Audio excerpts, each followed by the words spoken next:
بەناوی خوای گەورە و میهرەبان، خوشک و برانی خۆشەویست، قوتابیانی عزیز، ئامادەبوانی هێژە، زۆر زۆر بە گەرمی بە خێراتنی هەموو لایەکتان دەکەم.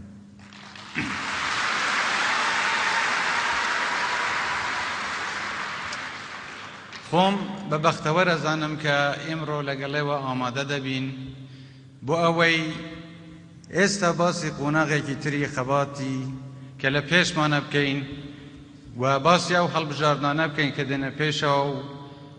و گرنگی ئەو هەڵبژاردنانە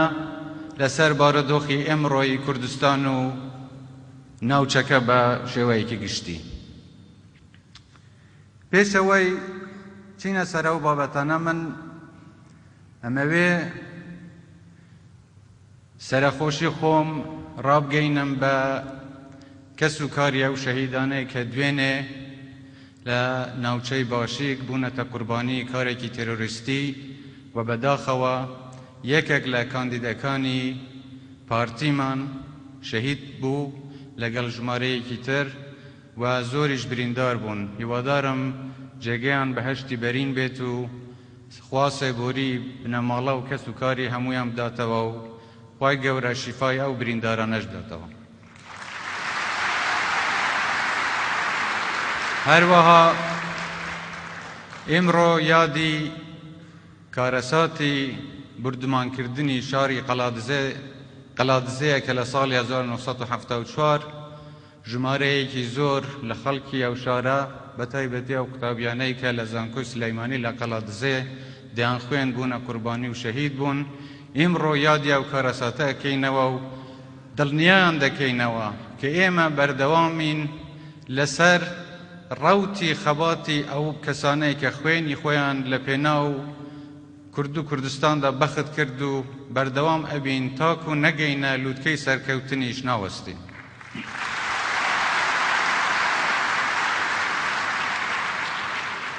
هەر بەو بۆنەوە سەری ڕێز و نوازش بۆ هەموو بنەماڵی هەموو شەهیدانی کوردستان دەئەنوێنین و بەڵێنیان پێدەدەین کە بەردەوام دەبین لە خەبات و تێکۆشان و ئینشاءڵڵا گەیاندنی کوردستان بە کەناری ئارامی و بە دوا کۆناغی سەرکەوتن. هەڤاڵان، ئێمە پێش ماوەیەک هەڵبژاردنێکی ترمان کرد کە شکر بۆ خوا و شکر بۆ ئێوەی خۆشەویست سەرکەوتنی گەورەمان بەدەستێنا و ئێستاش بەرەو دوو هەڵبژاردنی در ئەڕۆین کە دیسان پشت بە خوا و پشت بە هەڵمەت و بە خەبات و بە ماندووبوون و بە زەحمەتی ئێوەی خۆشەویست و بە دڵسۆزی جەماوەری دڵسۆزی کوردستان ئینشاءڵڵا سەرکەوتنی گەورەتریش بەدەستدێنین.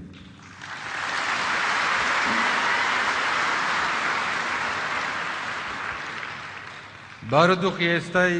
کوردستان و ناوچەکە من بەش بە حاڵی خۆم زۆر بە ڕووناکی ئەبینم بۆ گەلەکەمان و هیوام وایە ئێمە بتوانین بە شێوەیەکی باش سوود لەو فرسەتە وەربگرین و بتوانین ئەوەی کە تاکو ئێستا ئاوات و ئومێدی هەر هەمومان بووە بێتە دی. بەڵام ئەمەش ئیشی دەوێ،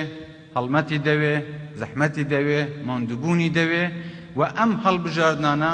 یەکێکن لەو شتانێکە ئەبێ ئێمە بە وردی کاری بۆ بکەین بۆ ئەوەی سەرکەوتنی پارتی لەم هەڵبژاردنانەدا مسۆگەر بکەین بۆ ئەوەی کوردستان سەرکەوتوو بێ و بۆ ئەوەی بگەین بەو ئامانج و ئاواتانەی کە لە دڵماندایە.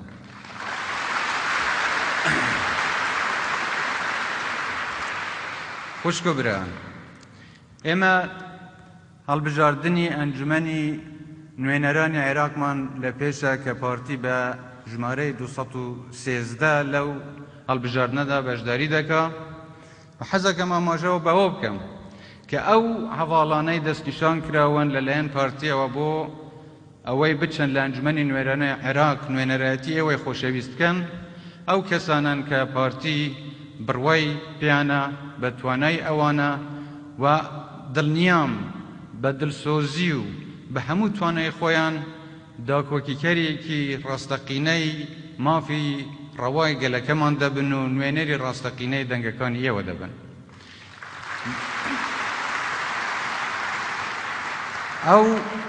ئەو هەواڵانەی کە دەستنیشان کراون دەچن بۆ ئەوەی پەیامی خەڵکی کوردستان بگەینن بە بەغدا. ئێمە لە کوردستان داوای ئاشتەوایی نیشتیمانی و داوای پێشکەوتن و داوای سەقامگیری و داوای پێکەوە ژیان لەگەڵ هەموو چین و توێژ و نەتەوە و ئاین و ئاینزایەکانی ترمان کردووە. ئەو هەواڵانە کە دەچن بۆ ئەوێ هەڵگیری ئەو پەیامەی پارتی دەبن و ئەوانە پشتیوانی پەیامی جەنابی سەرۆک دەبن. جەنابی سەرۆک بارزانی پێشتر لێرە و لە زۆر شوێنی تریش باسی ئەوەی کردووە کە ئاسۆی گەلەکەمان ڕۆنە کە ئێمە شتی زۆرمان بەدەستەوەیە و دەستکەوتی زیاتر چاوەڕوانمان دەکات و بەرنامەی زۆریشمان هەیە بۆ ئەوەی پشتیوانی ئەو پەیامەی جەنابی سەرۆک بکەین، بۆ ئەوەی پشتیوانی سەرکەوتنی خەڵکی کوردستان بکەین. من داوا لە هەموو خوشک و برا خۆشەویستەکانم دەکەم کە دەنگدەن بە پاڵێوراوانی پارتی لە لیستی 213 بۆ ئەنجومەنی نوێنەرانی عێراق.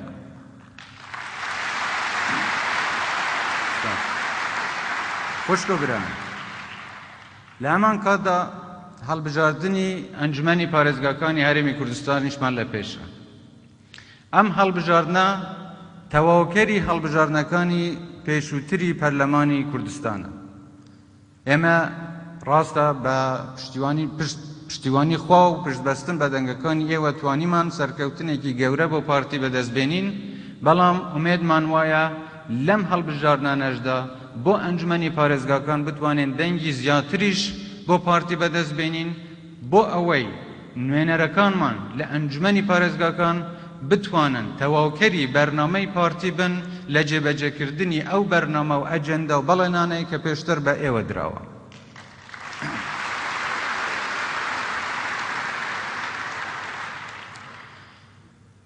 ئێمە لە هەموو پارێزگایەک هەر شوێنێک تایبەتمەندی خۆی هەیە. بەداخەوە ڕێک نەکەوت من لە خزمەتی هەموو خوشک و براکانم دابم لە هەموو پارێزگاکان، بەڵام لێرەوە پەیامەکەم بۆ هەموو خوشک و براکانمانە لە هەموو پارێزگاکانی کوردستان داوا دەکەم ئەوانەی کە لە دهۆک و لە هەولێر و لەو شوێنانەی کە پارتی وەکو ئیدارە تێیدا باڵەدەست بووە، دەستکەوتەکانی پارتی بینە بەرچاوی خۆیان و بزانن کە ئەو خەبات و ماندووبوونەی پارتی و زەحمەت و متمانەی ئێوە ئەمەی کردووە کە ئەم سەقامگیری و ئاوەدانیەی ئەم دوو پارێزگا بە تایبەتی بە خۆیانەوە بینیوە، ئەمە بەرهەمی خەبات و ڕەنج و ماندووبوونی ئەو دڵسۆزانەیە کە ئیش تێدا دەکەن و لە هەمووشی زیاتر هی ئەو متمانەیە کە ئێوە بە ئەوانتان کردووە.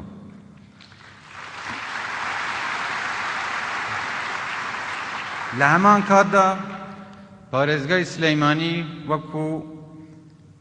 بەشێک لە ئیدارەی هەرێمی کوردستان بەدەخە وەکو پێویست پارتی نەیتوانیوە لە ڕووی ئیدارەوە تێیدا باڵەدەست بوو بێ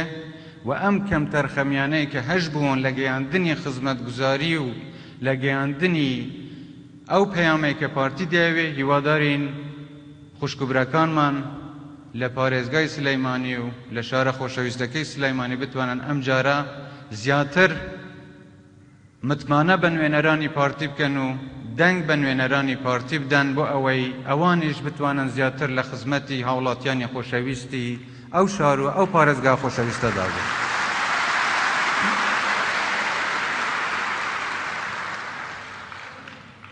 کەرکووک بۆ ئێمە تەنیا بە دروشم ئێمە نەمانگوتووە دڵی کوردستانە. پارتی و جەنابی بارزانی نەمر شۆڕشێکی لەسەر کەرکووک دانا. ئێمە هەمیشە ئامادەین ئێمڕۆ بۆت هەتاشە لەسەر کەرکووک و گەڕانەوەی کەرکووک بۆ هەرێمی کوردستان و بۆ سەرخاکی کوردستان خۆمان بەخت بکەین.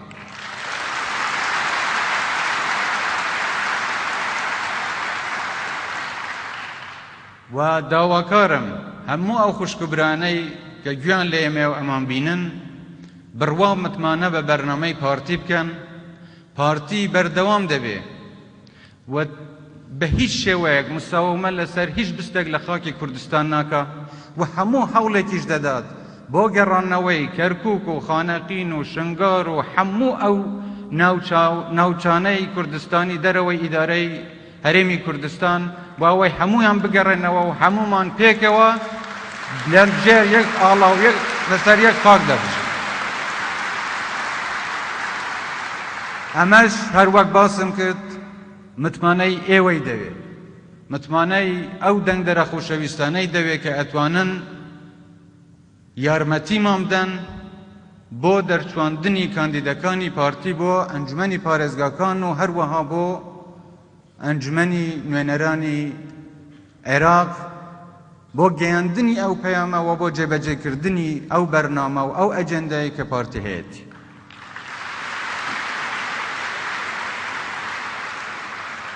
خوشکە برایان، پارتی هەر لە سەرەتای دروستبوونیەوە تاکو ئێستا هەموو ئومێد و ئاواتی ئەوە بووە خزمەتی هاوڵاتیانی کوردستان بکە، بەرگری لە مافە ڕەواکانی گەلی کوردستان بکە، ڕوبەڕووی داگیرکەر و زۆردارەکان بوەستێت. و هیچ کاتێک من زۆر جاریش ئەم قسەیان کردووە پارتی وەکو حزب ئامانجی سەرەکی ئێمە نەبووە، بەڵکو ئامرازێک بووە، ڕێگەیەک بووە بۆ ئەوەی بتوانین بە ڕێگەی پارتیەوە خزمەتی خەڵکی کوردستان بکەین و ئەو ئامانجە گەورەیە کە لە ناقی هەموو دڵسۆزی کوردەیە بینی نەبی.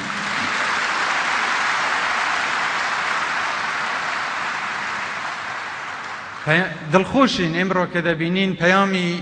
نەتەوەیی و نیشتیمانی پارتی بووەتە پەیامی هەموو لایەنە سیاسەکانی تر. ئەو پەیامەی کە پارتی هەڵی گرت و لەژێر ئاڵای ئەو پارتە سەروەریەکان بۆ کوردستان تۆمار کران و ئێستاش بەرەو قۆناغی داهاتوو سەروەری زیاتریش هەنگاو دەنین، ئەبینین هەموو هاوپەیمانان و حزبە سیاسیەکانی تر و گەلی کوردستانیش بە شێوەیەکی گشتی هەڵگیری ئەو پەیامەن و داوای یەکڕێزی و داوای پتەوکردنی بیر و باوەری نەتەوەیی و نیشتیمانی دەکەن و داوای سەربەخۆیی و سەروەری زیاتر بۆ کوردستان دەکەن. ئەمەش پەیامی پارتی بووە کە هەمویان ئێستا بوون بە خاوەن و ئەمە سەرکەوتنە بۆ پارتی کە توانیوێتی ئەم پەیانە بە هەموو کەسێ بگەینێت.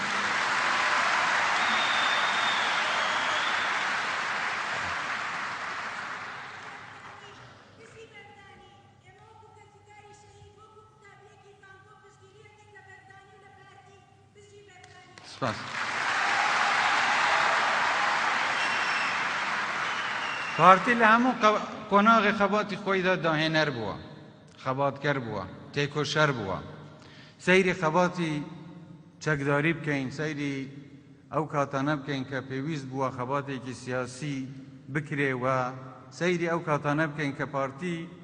پێشڕەو بووە لە دامەزراندنی حکوومەتی هەرێمە کوردستان و پێکهێنانی پەرلەمانی کوردستان و دابینکردنی ئەمنیەت و ئاسایش و سەقامگیری بۆ کوردستان و گەیاندنی خزمەتگوزاری بۆ هەموو شوێنێک لە وڵاتە خۆشەویستەکەمان و ئەم داهێنانەی پارتی و ئەم تێکۆشانەی پارتی وای کردووە کە هەکبەیەکی پڕ لە دەستکەوتی لە ناو دەستدا بێت و ئەو دەستکەوتانەی کە ئێستا لە کوردستان ئێمە دەیان بینین باوەڕ بکەن جێگەی دەستی پارتی لە هەموو حزب و لایەنێکی تر دیارترە و هێشتاش ماوە کە پارتی ئینشەڵڵا هەر پێشڕەو دەبێ بۆ ئەوەی بگەین بەو دەستکەوتانەی کە تاکو ئێستاش بەدەستمان نهاتوون.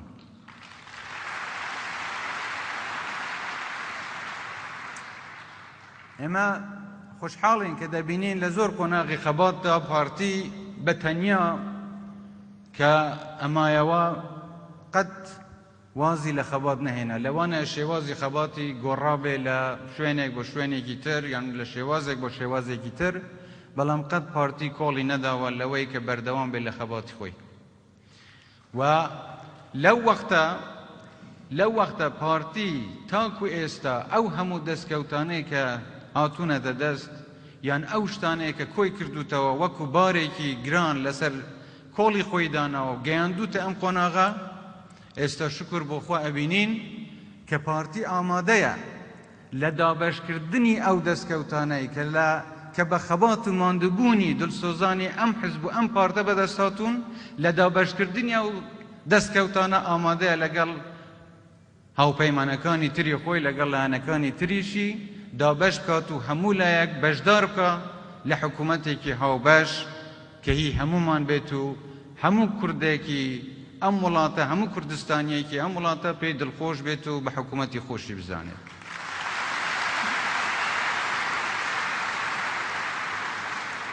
بەس من حەزەکەم خوشک و برا خۆشەویستەکانم بزانن کاتێک کە خەڵک باسی دەستکەوت دەکا و ئێستا باسی دابەشکردنی ئەو دەستکەوتانە بکە بە ئەو پرسەش بکەن کێ بووە کە ئەم وەزعەی دروست کرد و ئەم سەقامگیریە کە تاکو ئێستا لە کوردستان ئێستا کە هەیە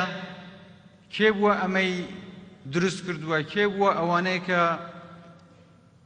ئەم هەموو دەستکەوت و هی خزمەتگوزاری و هی ئاوەدانی و پێشکەوتنی وڵاتیان دروست کردووە گەیاندوتە ئێرە. ئەگەر پارتەکان ئەو خەڵکانەی کە لایەنگیری ئەم ڕێبازە پیرۆزەن و بە ماندووبوونی خۆیان و بە پشتیوانی ئەوان ئەم دەستکەوتانەمان بۆ هاتوو دەدەست حەقە ئێستا شانازی بەوە بکەن و هەر کەسێکیش کە بیەوێ بەشداری بکە لە قۆناغی داهاتوو بۆ حکومڕانیکردن ئێمە سنگمان فراوانە ئێوە سنگتان فراوان بێت و زۆر بە خۆشحاڵیەوە ئێمە دەستی دۆستایەتی و دەستی هاوکاری بۆ هەموو لایەنێک بۆ هەموو دڵسۆزێک درێژەکەین کە مەبەستیان بەرژەوەندی باڵای گەل و وڵاتەکەمان بێت.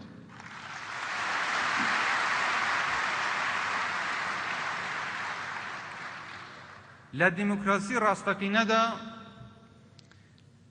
دەبین ئەو لایەنەی کە دەباتەوە حەقی ئەوەی هەیە دەستهەڵات وەربگرێت و ئەگەر پێویست بەوە بکە هاوپەیمانەتی بکە لەگەڵ لایەنەکانی تر هاوپەیمانەتیش دەکات. بەڵام لێرەشدا دەبینین کە پارتی زۆر بە دڵێکی کراوە ئامادە بووە لەگەڵ هەموو لایەنەکانی تر هەوڵ بدات بۆ ئەوەی حکوومەتێکی بنکە فراوان دروست بکات و بۆ ئەوەی پارتی پێی دەکرێ کە وەڵام دەرەوەی هەست و خواستی هەموو گەلی کوردستان بێ ئەوە بکات و لە خزمەتی هەموو تاکێکی ئەم وڵاتەدا بێت. حەقا کە ئێمە دەچینە پرۆسەیەکی دیموکراسی و هەڵبژاردن دەکەین ئەنجامی هەڵبژاردنەکانیشمان پێ قبوڵ بکرێت. مەرج نییە تەنیا لە بردنەوە قبوڵی ئەنجامی هەڵبژاردن بکەین. ئەبێ لە کاتێکدا کە ئەنجامی پێویستی شەگەر بەدەست نهێنین بۆ هەموو لایەنەکان حەقا و قبول بکرێت چونکە سەرکەوتنی پرۆسەی دیموکراسی خۆی سەرکەوتنی کوردستانە سەرکەوتنی ئەو لایەنەشە کە نەیتوانیوە دەنگی پێویست لەو هەڵبژاردنەدا بەدەست بێنێت. لەبەرەوە من حەزەکەم ئێمە وا پەروەردە بکرین بە تایبەتی ئێوەی گەنج کە ئەمە سەرەتای ژیانی پیشەیی ئێوەیە بیر لەوە بکەنەوە کە دەچنە پرۆسەیەک بڕواتان بە خۆتان بێت و ئەگەر لە سەرکەوتن و خوا نەخواستە لە شکست و نسکۆشدا هەمیشە ئەوەتان لەبیر بێت. من فەرموودەی بارزانیتان بەبیر دێنمەوە کە دەفەرمێ لە سەرکەوتندا لە خۆبایی نەبن و لە شکستیشدا ناومێد نەبن.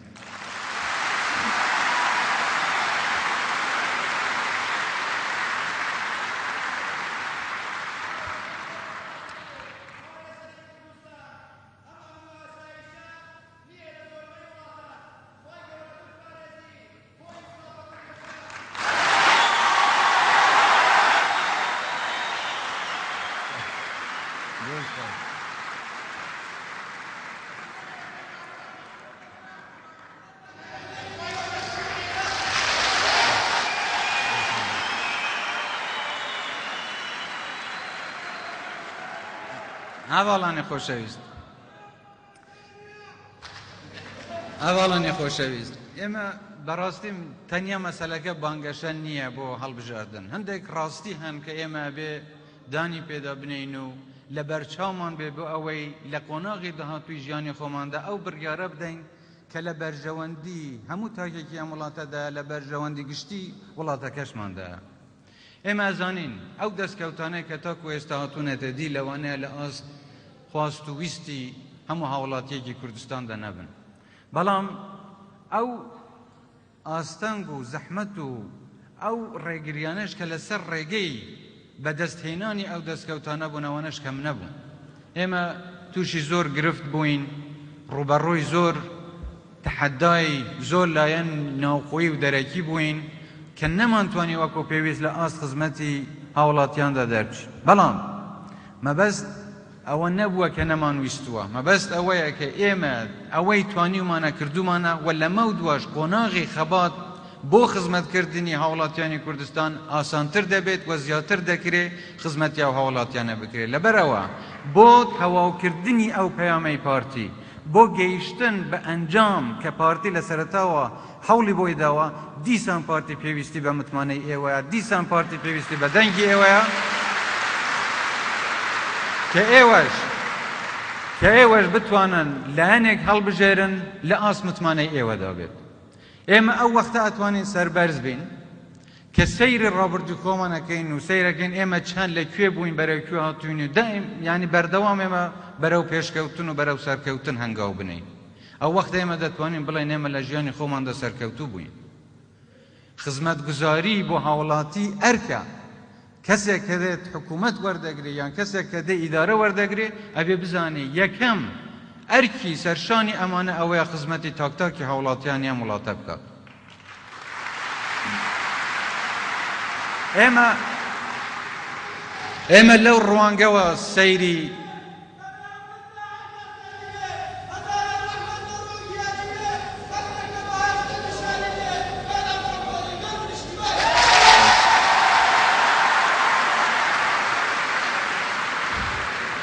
ئێمە لەو ڕوانگەوە سەیری ئەم هەڵبژاردانە دەکەین بۆ ئەوەی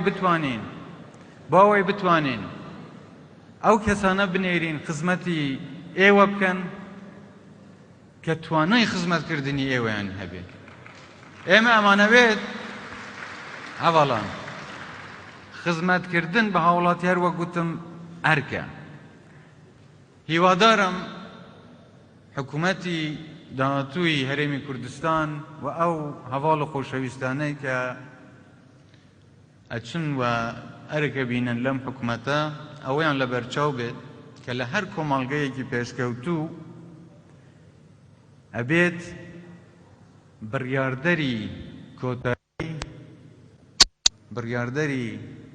سەرەکی کە بتوانێت حکوومەت پێک بێنێت و حکوومەت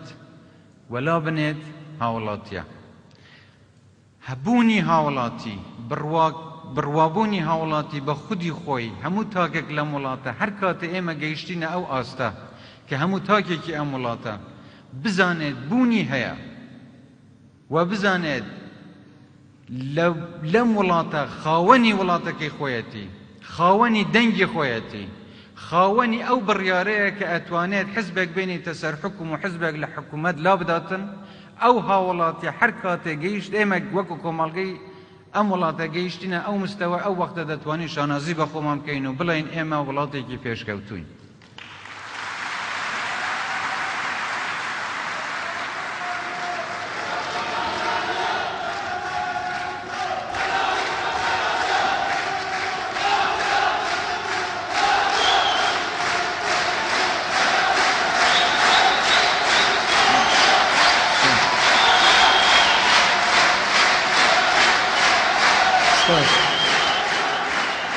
سپاس. هەواڵان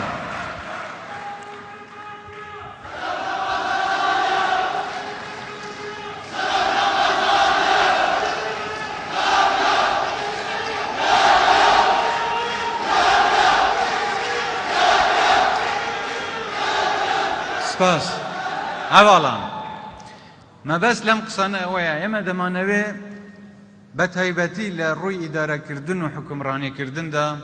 هاوڵاتی سەروەر بێت، هاوڵاتی خاوەنی بڕیار بێت و ئامانجی فەرمانبەرەکان، ئامانجی ئەو کەسانەی کە خزمەت دەکەن ئەوە بێت دڵی هاوڵاتی ڕازی بێت لێی.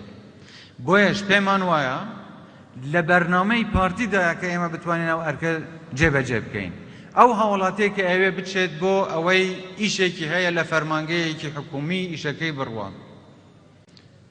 ناوێت ئەم هاوڵاتیە چەند جار و چەند جار بچێت و بگەڕێتەوە بۆ ئەوەی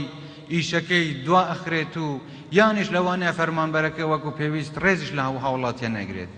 بەرنامەکەی پارتی ئەوەیە کە هاوڵاتی بکات بە سەروەر، هاوڵاتی بکە بە خەوان بڕیار و خۆش بکە بە خزمەتکاری هەموو هاوڵاتیە.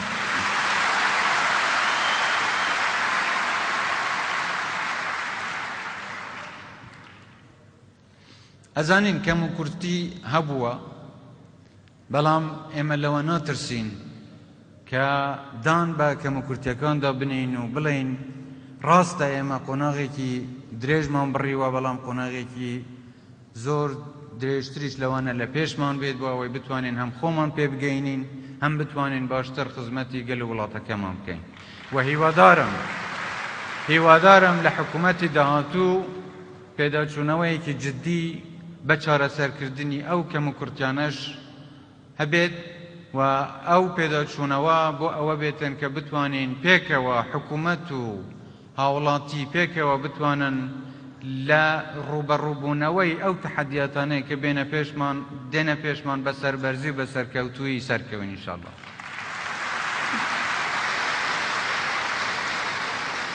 هەموو قۆناغێکی ژیان قۆناغێکی نوێیە، هەم بۆ مرۆڤ، هەم بۆ کۆمەڵگە، هەم بۆ وڵات. ئێستاش ئێمە بەرەو قۆناغێکی نوێ هەنگاو دەنین. لەم قۆناغەدا پێویستیمان بە یەکڕێزی و بە تەبایی گەلی کوردستانە، پێویستیمان بە هاوکاری و هاوخەباتی هەموو لایەنە سیاسیەکانە و دڵنیام کە پارتی وەک هەمیشە چۆن دڵی فراوان بووە و دەستی دۆستایەتی بۆ هەموو لایەک درێژ کردووە، ئێستاش دڵە فراوانەکەی پارتی، ماڵە گەورەکەی پارتی بۆ هەموو لایەک کراوەیە و ئامادەین پێکەوە لەگەڵ هەموو لایەک خزمەتی گەل و وڵاتەکەمان بکەین.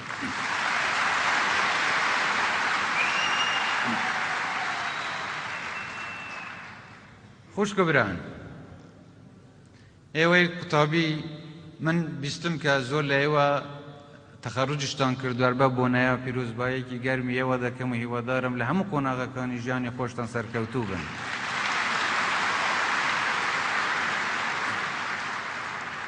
لێرە وەکو برایەک من حەزەکەم ئەوە عەرزی ئێوەی خۆشەویست بکەم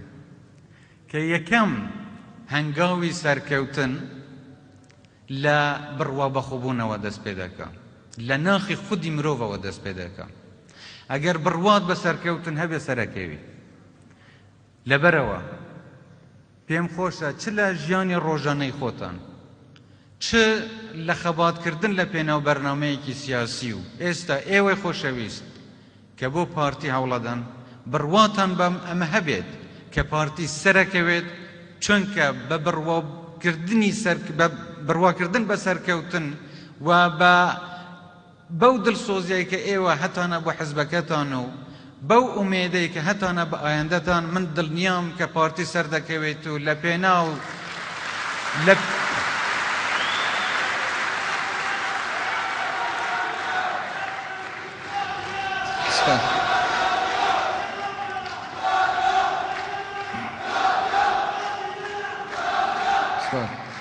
لە پێناو بەدەستهێنانی ئەو ئامانجەش کە پارتی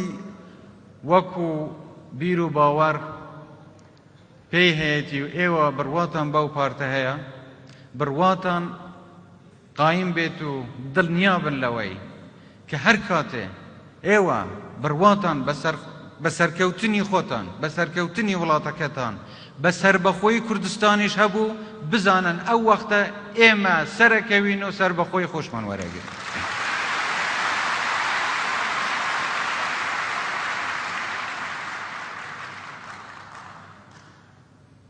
لە ئایندەدا لەوانەیە سەیری ڕابردوو بکەین کە چۆن مێژوو نووسرا،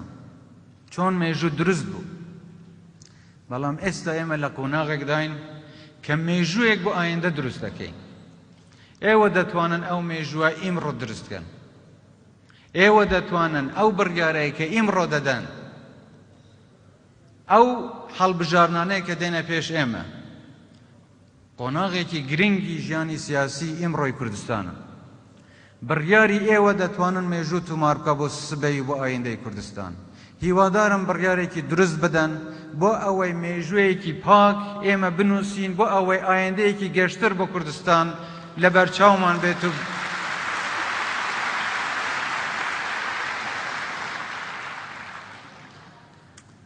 هەڤاڵان بانگەشەی هەڵبژاردن ماوەیە کە دەستی پێ کردووە و چەند ڕۆژێکیش ماوە. هیوادارم وەک هەمیشە بە تایبەتی ئێوەی خۆشەویست لە هەر کوێی کوردستان هەن زۆر بە شێوەیەکی شارستانیانە و بە ئارامی بانگەشەی خۆتان بکەن، پشتیوانی نوێنەر و کاندیدەکانی خۆتان بکەن، دەنگ کۆ بکەنەوە، نەک تەنیا خۆتان بەڵکو و کەس و کارتان ناسیار و ئەو خەڵکەی کە ئێوە ئەتوانن کاریگەریتان هەبێ لە سەردەنگ و بڕیارەکانیان هەوڵ بدەن زۆرترین دەنگ بۆ لیستەکانی پارتی چی ئەنجومەنی پارێزگاکانی کوردستان و چی ئەنجومەنی نوێنەرانی عێراق بەدەست بێنن، چونکە ئەو دەنگانەی ئێوەیە کە وەک باسم کرد هەم سەرکەوتنی پارتی مسۆگەردەکە هەم ئایندەیەکی گەشتریش بە وڵاتەکەمان دابین دەکات.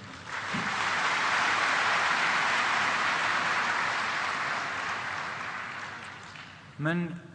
نامەوێت زۆر درێژە بە قسەکانم دام، تەنیا ئەوە بویستم لێرە لە گەڵ ئێوەی خۆشەویست و بە ڕێگەی ئێوەشەوە لەگەڵ هەموو خەڵکی خۆشەویستی کوردستان لە خزمەتیاندا بین و هەوڵی ئەوە بدەین پێش هەموو شتێک کوردستانمان سەرکەوی، کوردستان پێویستی بە ئێوەیە و ئێمە بڕوامان وایە سەرکەوتنی پارتی سەرکەوتنی کوردستانی بەدواوە دێت. لەبەرەوە جارێکی تریش من داوا لە ئێوە دەکەم چۆن کوردستان پێویستی بە ئێوەیە، چۆن پارتی پێویستی بە ئێوەیە، ئێوەش بۆ گەیشتن بەو ئامانجانە پێویستە هەوڵێکی جدی بدەن بۆ سەرخستنی پارتی بۆ ئەوەی هەمومان پێکەوە لە وڵاتێکی خاوەن سەروەری و سەربەخۆیی و پێشکەوتوتر و ئاوەدانتر و سەقامگیرتر ئینشەڵڵا پێکەوە ژیان بینە سەر و ئینشەڵڵا جارێکی تریش لێرە لە خزمەتی یەکتردا بینەوە هەوڵی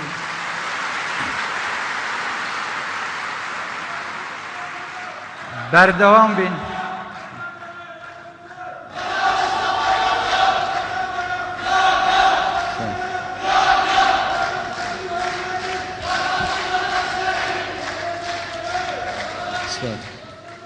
بۆ ئەوەی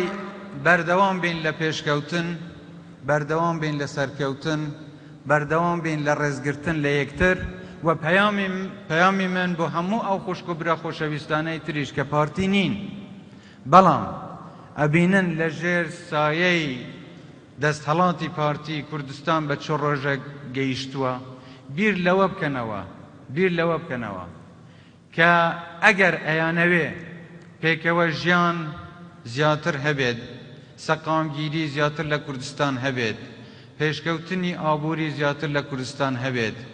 سەروەری زیاتر بۆ کوردستان تۆمار بکرێت، تکا دەکەم هیوادارم بیر لەوە بکەنەوە کە دەنگ بە پارتی دیموکراتی کوردستان بدەن، چونکە پارتی لە هەموو کەسێک دڵسۆزترە بۆیان و سەرکەوتنی پارتیش سەرکەوتنی هەر هەموو خەڵکی کوردستانە. جارێکی تر زۆر زۆر سپاستان دەکەم و هیوادارم دەنگ بە لیستی 213 ئەنجومەنی نوێنەرانی عێراق بۆ پارتی و لیستی 76 بۆ ئەنجومەنی پارێزگاکانی کوردستانی لیستی پارتی بدەن و زۆر زۆر بەخێر بێن و ئینشەڵڵا هەر سەرکەوت و سەرفەراز دەبن.